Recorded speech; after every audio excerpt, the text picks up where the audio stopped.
Science as a collaborative field, ये हमारा next topic है। इसमें हम देखेंगे कि जो साइंस है वो एक ऐसी फील्ड है जिसमें मिलकर काम किया जाता है। कोलैबोरेटिव का मतलब होता है मिलजुल कर काम करना। तो हमने बात की थी कि जो साइंस है वो मतलब उसकी आगे सारी ब्रांचेस हैं, ये बायोलॉजी, फिज़िक्स, केमिस्ट्री, तो ये सारी जो हैं ये साइंस की ब्रांचेस हैं। तो ये जो सारी ब्रांचेस हैं, ये सारे जो फील्ड्स हैं, जब ये आपस में मिलकर कोई काम करते हैं तो उसको हम कहते हैं कोलैबोरेट करना। तो हम इस टॉपिक में देखेंगे कि साइंस जो है वो किस तरह से एक कोलैबोरेटिव फील्ड है। तो यहाँ पे इन्होंने कहा हुआ है कि science is a collaborative field in which researchers from various disciplines work together to solve complex problems. तो कॉम्प्लेक्स प्रॉब्लम्स यानी ऐसी प्रॉब्लम्स जो बहुत पेचीदा होती हैं या बड़ी प्रॉब्लम्स होती हैं, उनको सॉल्व करने के लिए जो रिसर्चर हैं डिफरेंट फील्ड्स के, यानी बायोलॉजी के, फिज़िक्स के, केमिस्ट्री के, कंप्यूटर के, मैथ्स के, ये सब जो है ये मिलकर काम करते हैं। और इसको हम कहते हैं इंटरडिसिप्लिनरी फील्ड्स। ठीक है, यानी इंटरडिसिप्लिनरी, हमने ऊपर बात किया था इंटरडिसिप्लिनरी साइंसेस के बारे में। तो ये इंटरडिसिप्लिनरी साइंसेस हैं, यानी कि बायो, फिज़िक्स, केमिस्ट्री आपस में मिलकर जब काम कर रहे हैं। तो interdisciplinary teams can tackle problems more efficiently by leveraging the strength and expertise of each disciplines। तो यहाँ पे हमें इसका इम्पोर्टेंस या इसकी यूज़ बता रहे हैं कि इसका क्या फ़ायदा है हमें। तो जब मिलकर काम किया जाता है तो उससे ये होता है कि जो काम है वो जल्दी हो जाता है। तो डिफरेंट, ये लेवरेजिंग का मतलब होता है यूज़ करना। तो डिफरेंट फील्ड्स के जो एक्सपर्ट्स हैं, जो रिसर्चर्स हैं, उनकी जो स्ट्रेंथ्स हैं, उनकी जो कैपेबिलिटीज़ हैं, उनकी जो एक्सपर्टीज़ हैं, उनको मिलाकर उनको यूज़ करके जो मसला है उसको आसानी से सॉल्व किया जा सकता है। प्रॉब्लम से यह मतलब है हमारा साइंटिफिक प्रॉब्लम, और it often leads to quicker and sustainable solution. तो इससे हमें जल्दी मसला हमारा हल हो जाएगा। Let's discuss a few examples of interdisciplinary collaboration in sciences. यहाँ पे हमें 5 एग्जांपल्स दी गई हैं, जिसमें सबसे पहले हमारे पास है ह्यूमन जीनोम प्रोजेक्ट। तो ह्यूमन जीनोम प्रोजेक्ट क्या होता है? ह्यूमन जीनोम जो है ये हमारी बॉडी के अंदर, हमारे सेल्स के अंदर जो डीएनए प्रेजेंट है, उस डीएनए की प्रॉपर सीक्वेंस, यानी वो डीएनए किन चीज़ों से मिलके बना हुआ है, जिन चीज़ों से वो मिलके बना हुआ है उनका आगे सीक्वेंस क्या है, यानी डीएनए के अंदर जीन्स होते हैं, तो वो कितने जीन्स हैं, उन जीन्स की प्रॉपर सीक्वेंस क्या है, फिर वो जीन्स किस चीज़ से मिलके बने हुए हैं, यानी उनके अंदर न्यूक्लियोटाइड्स वगैरह होते हैं। तो डिफरेंट बेसिस होती हैं, ये आगे चैप्टर्स में हम पढ़ेंगे, नेक्स्ट क्लासेस में हम पढ़ेंगे। तो ये जो पूरा जीनोम है ह्यूमन का, उसको स्टडी कर लिया गया है 2003 में। इंटायर ह्यूमन जीनोम जो है उसको स्टडी कर लिया गया है, उस प्रोजेक्ट की कंप्लीट स्टडी जो है वो हो चुकी है। और जब ये ह्यूमन जीनोम प्रोजेक्ट इस पे स्टडी हो रही थी तो इसके अंदर रिसर्चर्स जो थे वो इंक्लूड थे वेरियस डिसिप्लिन से, इंक्लूडिंग मॉलिक्यूलर बायोलॉजी। हमने बात की थी कि मॉलिक्यूलर बायोलॉजी जो है वो बायोमोलिक्यूल से डील करती है। बायोमोलिक्यूल्स वह मॉलिक्यूल्स होते हैं जो हमारे सेल के अंदर प्रेजेंट होते हैं, हमारे डीएनए के अंदर प्रेजेंट होते हैं। उसके अलावा जेनेटिक्स, ऑब्वियसली जब हम डीएनए की बात कर रहे हैं, जीनोम की बात कर रहे हैं, जीन्स की बात कर रहे हैं, तो जेनेटिक्स तो आएगी इसमें। इन्फॉर्मेटिक्स, यानी कि इन्फॉर्मेटिक्स का मतलब होता है कि इंफॉर्मेशन को हैंडल करने के लिए ये एक साइंस होती है। तो ये जो सारी इन्फॉर्मेशन थी जिसको कलेक्ट करना था, उसको हैंडल करने के लिए इन्फॉर्मेटिक्स की भी ज़रूरत थी, एंड कंप्यूटर साइंस। और कंप्यूटर के बगैर तो कोई काम हो ही नहीं सकता। कंप्यूटर साइंस को यूज़ करके इस सारे डाटा को फिर इकट्ठा किया गया। तो ये ह्यूमन जीनोम प्रोजेक्ट जो था, ये इसमें सारी जो ये इंटरडिसिप्लिनरी साइंसेस थी ये इन्वॉल्व थी, जिसके अंदर हमारे पास molecular biology, genetics, informatics and computer science आ जाती है।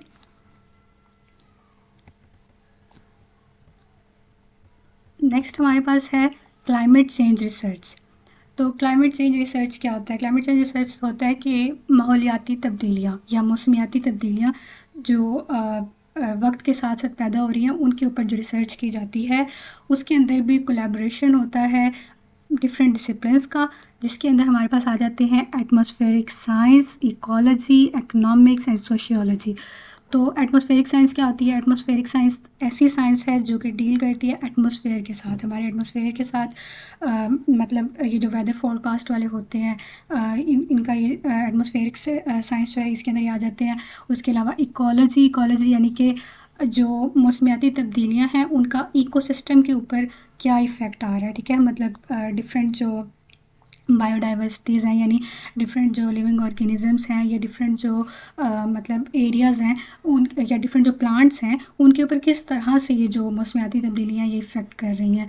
उसके अलावा यहाँ पे है इकनॉमिक्स यानी कि देखा जाता है प्रॉफिट एंड लॉस को, यानी जो मतलब क्लाइमेट चेंज के ऊपर जब स्टडी हो रही है और उसके लिए पॉलिसीज़ बनाई जाएंगी क्लाइमेट चेंज से मतलब कि कम से कम नुकसान हो सके, तो उसके अंदर जो इकनॉमिक्स है उसको भी देखना पड़ता है कि जो प्रॉफिट एंड लॉस है उसके बारे में स्टडी करनी पड़ती है। एंड सोशियोलॉजी में ये देखा जाता है कि जो क्लाइमेट चेंज है उसका सोशल क्या इफ़ेक्ट है, सोशल यानी कि लिविंग ऑर्गेनिजम्स पे, ह्यूमन बींग्स पे उसका क्या इफ़ेक्ट है, उससे मतलब लिविंग ऑर्गेनिजम्स पे में डिजीज़ हो सकती हैं डिफरेंट। और जैसे कि जो प्लांट्स हैं हमारे इकोलॉजी के अंदर ये बात आ जाती है कि जो प्लांट्स हैं या फिर जो ट्रीज़ हैं, अभी क्लाइमेट चेंज की वजह से बहुत से जो फॉरेस्ट हैं वहाँ पे आग लग जाती है। तो ये सारी चीज़ें जो है ये क्लाइमेट चेंज रिसर्च के अंदर स्टडी की जाती है और इसके अंदर भी कोलैबोरेशन है डिफरेंट फील्ड्स का।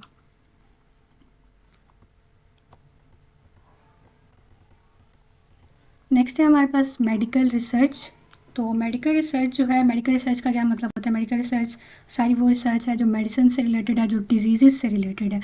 तो इसमें क्या है कि अब ये जो जितनी न्यू डिजीज़ आ रही हैं जैसे कि कैंसर है, तो कैंसर के ऊपर रिसर्च अभी भी जारी है कि रिसर्च की जा रही है कि कैंसर को रोकने के लिए किस तरह से कैंसर को किस तरह से रोका जा सकता है, कैंसर के कॉजेज़ उसके ऊपर रिसर्च की जा रही है कि ताकि ह्यूमन्स को हम पहले ही बचा सकें। कॉजेज़ के बारे में पता होगा तो हम ह्यूमन्स को पहले ही बचा सकेंगे कैंसर से।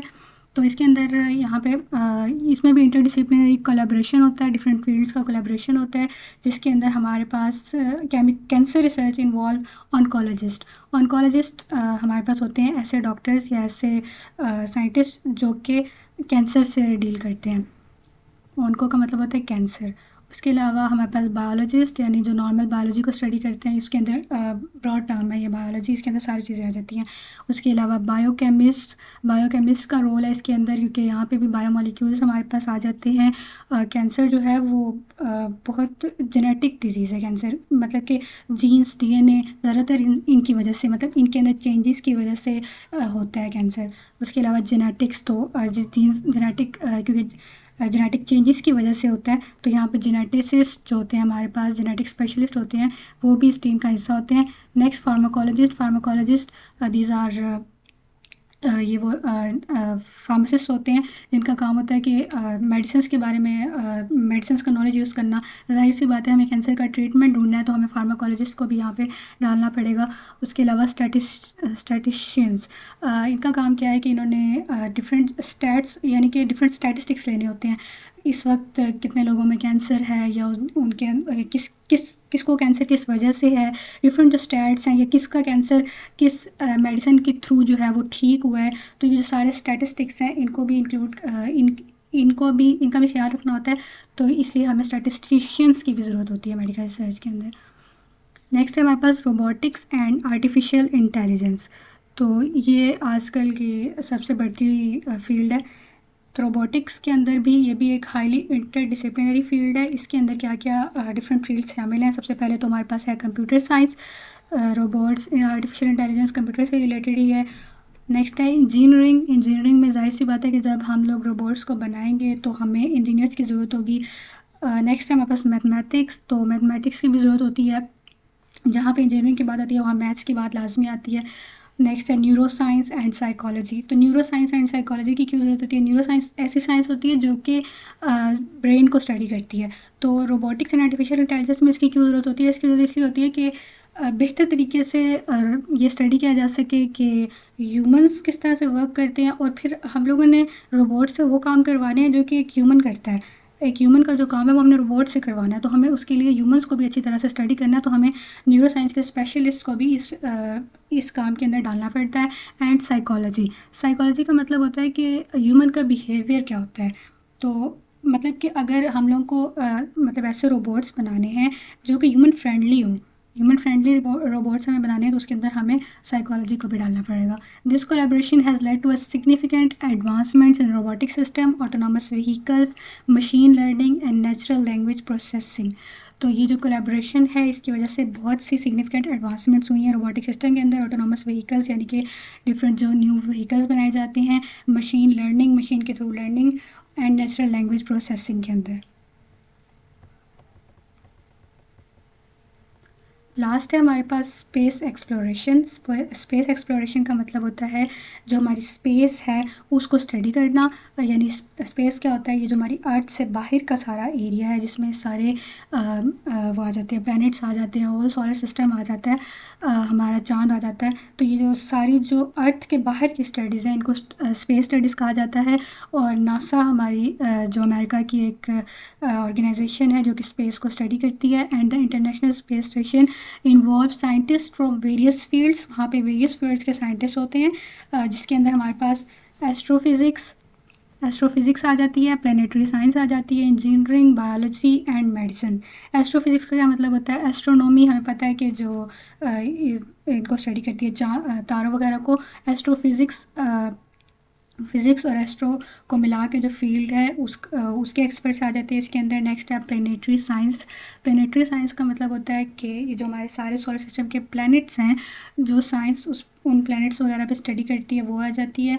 नेक्स्ट है इंजीनियरिंग की फील्ड क्यों ज़रूरी है, क्योंकि ये जो डिफरेंट रॉकेट्स वगैरह बनाए जाते हैं ये स्पेस के अंदर डिफरेंट लोग जाते हैं तो रॉकेट्स के थ्रू, तो उसके लिए वो रॉकेट्स बनाने के लिए इंजीनियरिंग की ज़रूरत है। नेक्स्ट है बायोलॉजी क्यों इसमें शामिल है कि जब वो डिफरेंट प्लैनेट्स को स्टडी कर रहे होते हैं, स्पेस से बाहर की चीज़ों को स्टडी कर रहे होते हैं, तो वो देख रहे होते हैं कि किस प्लैनेट के ऊपर कोई ज़िंदगी का कोई नामो निशान है या नहीं, मतलब कि किस प्लैनेट के ऊपर ऐसा एटमॉस्फेयर है जहाँ पर ह्यूमंस रह सकते हैं। तो इसलिए बायोलॉजी के एक्सपर्ट्स भी इसमें शामिल होते हैं। नेक्स्ट है मेडिसिन की ज़रूरत क्यों है कि जो हमारे एस्ट्रोनॉट्स जाते हैं स्पेस में उनके लिए मेडिसिन की भी ज़रूरत होती है।